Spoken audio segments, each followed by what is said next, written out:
എത്ര പേർക്കറിയാം ലോകത്തിലെ ഏറ്റവും വൃത്തികെട്ട കാർ ഏതാണെന്ന്? 2001 ജനറൽ മോട്ടോഴ്സ് അല്ലെങ്കിൽ GM പോണ്ടിയാക് ബ്രാൻഡിന്റെ കീഴിൽ പുതിയതായി ഇറക്കിയ വാഹനമാണ് പോണ്ടിയാക് അസ്തെക്. ഈ കാർ വിപണിയിൽ അവതരിക്കുമ്പോൾ അതിനെ ഒരു അഡ്വഞ്ചർ കോമ്പാക്ട് ക്രോസ് ഓവർ എന്നാണ് അറിയിച്ചത്. അതായത് SUV പോലെയുള്ള സ്റ്റൈലിൽ ഫാമിലികൾക്ക് അനുയോജ്യമായ ഒരു ക്യാമ്പ് വാഹനമായി GM അതിനെ പ്രഖ്യാപിച്ചത്. പക്ഷേ പോണ്ടിയാക് അസ്തെകിന്റെ രൂപരേഖ അല്ലെങ്കിൽ ഡിസൈൻ വലിയ വിവാദങ്ങൾ സൃഷ്ടിച്ചു. അതിന്റെ മുൻഭാഗം, പ്രത്യേകിച്ചും അതിന്റെ ഡബിൾ ഗ്രില്ല്, നീളമുള്ള ബോഡി, പിന്നിലെ വെർട്ടിക്കൽ ടെയിലൈറ്റുകൾ എന്നിവ പലരെയും ആകർഷിപ്പിച്ചില്ല. പല പ്രസിദ്ധമായ ഓട്ടോ ജേർണലുകൾ പോലും അതിനെ ഏറ്റവും മോശം രൂപമുള്ള കാർ എന്ന് വിശേഷിപ്പിച്ചു. രൂപം മോശം, വില കൂടുതലും ചേർന്നപ്പോൾ വിൽപ്പന മോശമായി. GM പ്രതീക്ഷിച്ചതിനേക്കാൾ കുറച്ച് യൂണിറ്റുകൾ മാത്രമാണ് വിൽക്കാൻ സാധിച്ചത്. ഒടുവിൽ 2005 ഈ മോഡലിന്റെ ഉൽപ്പാദനം GM നിർത്തി.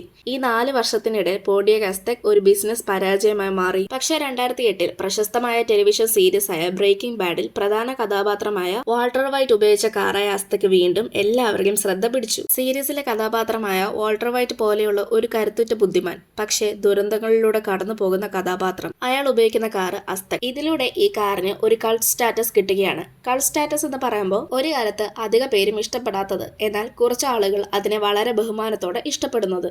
കുറച്ച് സമയത്തിന് ശേഷം അതിന് വലിയ ആരാധകരെ കിട്ടുകയും അതിനെ പൂർണ്ണമായി ഒരു ഐക്കോണിക്കായി കാണുക. ഇത് തന്നെയാണ് ഈ കാറിന്റെ കാര്യത്തിലും സംഭവിക്കുന്നത്. കാറിന്റെ ഒരു പ്രത്യേകതരമായിട്ടുള്ള രൂപം കൊണ്ട് തന്നെ ആളുകൾ അതിനെ കൂടുതൽ ഇഷ്ടപ്പെടാനും തിരിച്ചറിയാനും തുടങ്ങി. ഇന്ന് പോണ്ടിയാക് അസ്തെക് എന്ന് പറയുന്നത് ഒരു പോപ്പ് കൾച്ചറിന്റെ ഭാഗമാണ്. നിങ്ങൾക്ക് ഈ കാറിനെ പറ്റിയുള്ള അഭിപ്രായം കമന്റ് ചെയ്യ്. ഇനി ഇതുപോലെയുള്ള കൂടുതൽ വീഡിയോസിനായി ചാനൽ സബ്സ്ക്രൈബ് ചെയ്യാനും ഇൻസ്റ്റാഗ്രാമിൽ ഫോളോ ചെയ്യാനും മറക്കല്ല്.